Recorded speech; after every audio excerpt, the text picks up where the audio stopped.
seisovan helteen aikana. Pelto ei pidä lainkaan elämää, se ei liiku minnekään. Parvekkeelle ei aina ajo edes mennä pitkäksi aikaa. Minkälaisia lenkkejä ei ole tehdä.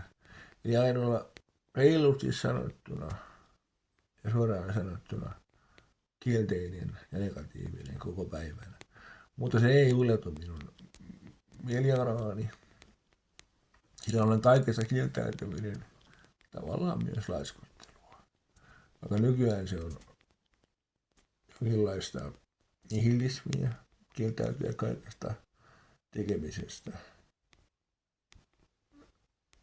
ja aktiviteetista, ajattelemisesta, tulemisesta, menemisestä. Minkälainen laiskottelu ei nykypäivänä ole itseisarvo enää. Mutta kaikki tarpeelliset asiat täytyy hoitaa. Mutta mikä on sitten tarpeellista, mikä ei ole tarpeellista, siitähän voitaisiin kirjastella valtaan kauan.